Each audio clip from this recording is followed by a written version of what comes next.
Okay, let's unpack this. Imagine machines. Mm. Machines that don't just, follow instructions, but can actually think, Mm. learn, make decisions. Right. It sounds very sci-fi, doesn't it? Totally. But it's rapidly becoming just part of our world. Yeah. So today we're diving into artificial intelligence, AI. And, as you interact with your phone today or navigate traffic, maybe stream a movie tonight, well, chances are you're already bumping into AI. Yeah. It's really moved way beyond the lab. Yeah. It's everywhere. Exactly. And the source material you shared, it's this fascinating stack. It covers what AI actually is, how it's popping up everywhere, the big questions. The tricky parts. Yeah, the tricky parts it raises and maybe where things are headed. So our mission in this deep dive is basically to sift through all that for you, pull out the essential insights. Mm-hmm. Think of this as like a quick way to get a solid handle on this field because it moves incredibly fast. It really does. And at its core, AI. Well, what we're talking about is building systems that can do tasks that, historically only humans could really do. Like what kind of tasks? Things like understanding language when you speak to it, or interpreting complex images, or Yes. even figuring out the best move in a really uncertain situation. Right. And this whole journey, it started way back, didn't it? Like the 1950s? Yeah, the absolute beginnings. Some foundational ideas about how machines might simulate human thought. Very simple stuff back then, computationally speaking. But it laid the groundwork. Absolutely. But the modern approach, the AI that's really powering things today, it's built on much more sophisticated ideas. Machine learning is absolutely key. Machine learning. Yeah, systems that learn from data, they learn without being explicitly programmed for every single possibility. And often, this learning uses something called neural networks. These are structures designed, well, loosely, to mimic the interconnected neurons in our own brains. Okay. And that lets the AI find patterns and relationships in just massive, massive data sets. So that's the real difference, isn't it? It's not Yeah. just if this, then do that rules. No, not at all. It's learning from experience, from the data itself. And a great example from the material is like your phone's voice assistant. Sure. It uses, what's it called? Natural language processing. That's right, NLP. So instead of just having a dictionary of every phrase you might say, which is Yeah. impossible, Right. it uses these complex models, often these neural networks you mentioned, to figure out the meaning, the intent behind your messy, real-world way of talking. Exactly. It understands context, nuance, to some degree. And it responds appropriately because it learned how. Yeah. By analyzing tons of human conversations. Precisely. It's trained on enormous amounts of language data to get good at that specific task. Okay. So this learning ability, where is it actually, making waves? According to the sources, where are we seeing it in the real world right now? Oh, it's making a huge impact. Across so many sectors. Take healthcare, for example. Right. AI is now helping doctors analyze medical images. Yeah. Things like X-rays, MRIs, with incredible speed and often remarkable accuracy. It can spot subtle signs of disease that sometimes the human eye might just miss. Wow. And the material mentions something. I mean, this sounds almost unbelievable. The idea that AI systems could potentially predict things like heart attacks That's the research direction, yeah. before someone even shows major symptoms. Potentially. It's about finding these incredibly complex patterns in patient data, correlations that are just beyond what a human can manually track across millions of cases. That just shifts everything from reaction to genuine prediction. That's revolutionary, potentially. It could be. Then you look at transportation. Right, self-driving cars. Exactly. That whole push is a direct application of AI. It's processing huge amounts of real-time data, visual feeds from cameras, sensor data, LiDAR, All at once. all at once, making split-second decisions about navigation, avoiding obstacles, safety, all without a human driver needing to be in control.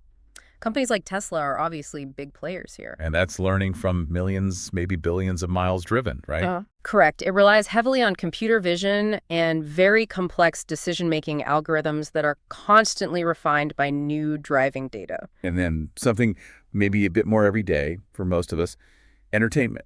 Ah, yes. You know how Netflix or Spotify, they just seem to know what you want next. Mm-hmm.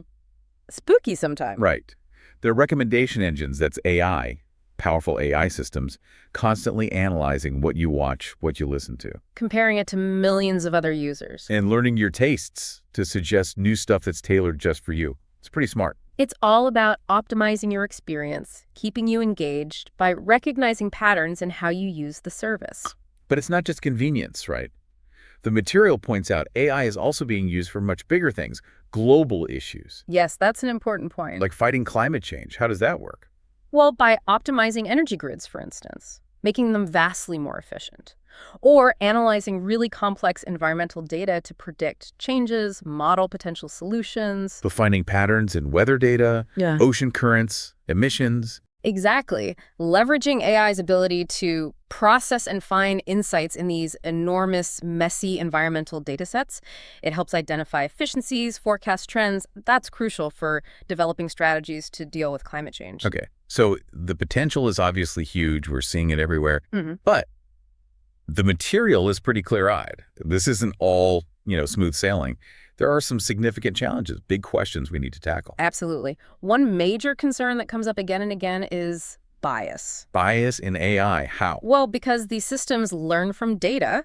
If the data they're trained on reflects existing societal biases, maybe racial bias, gender bias, whatever it is, the AI will learn those biases. And then it will perpetuate them in its own decisions. Right, so if the data is biased, the AI will be biased. It's almost like a mirror. It can be, yes. And the material gives a really stark example, an AI tool designed to help screen job applications. Okay. If the historical hiring data it learned from shows maybe a bias against women in technical roles, even if that bias wasn't intentional in the original human decisions. Right, it just reflects past patterns. Exactly. The AI can learn to unfairly rank female applicants lower. It's just reflecting the patterns in the data it was given, not necessarily objective qualifications. That's a huge problem. How do you even fix that? It's tough. It requires really careful checking of the training data, developing methods to spot and hopefully reduce that algorithmic bias. It's an active area of research. Okay, and then there's the big one everyone talks about, jobs, job automation. The economic impact. As these AI systems get better and more efficient, the material talks about this fear, this real concern about machines replacing human workers. In various industries, yeah. Even productivity goes up overall, there's this fear of widespread job losses. It raises really complex questions about, well, the future of work itself. It's a massive socioeconomic challenge. You have to think about potential new jobs AI might create, but also, crucially, about retraining and supporting people whose jobs are, well, vulnerable to automation. Yeah, that needs serious thought.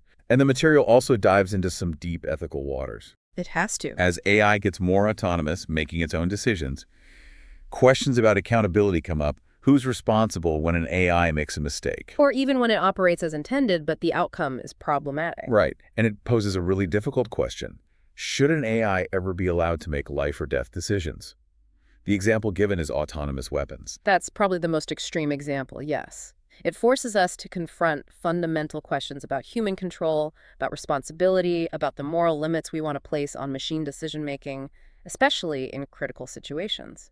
And society is really just starting to grapple with this stuff, isn't it? Finding frameworks. We're really at the beginning of figuring out how to navigate these incredibly complex ethical landscapes. So, looking ahead then, based on the material, what's the next big goal? Where are researchers aiming? Well, the long-term ambition for many in the field is something called artificial general intelligence, AGI. AGI, okay, what's that compared to the AI we have now? So the AI we mostly have today is often called narrow AI. It's usually designed to be really, really good at one specific task, or maybe a narrow set of tasks. Like playing chess or driving a car or recommending movies. Exactly. AGI. Well, that would be an AI capable of understanding, learning, and performing pretty much any intellectual task that a human can do. Much more flexible, adaptable cognitive abilities. Wow, that's a whole different level. That sounds like the AI from the movies. It's definitely closer to that concept. And the material gives some ideas of what AGI might look like if we ever achieve it. Like what?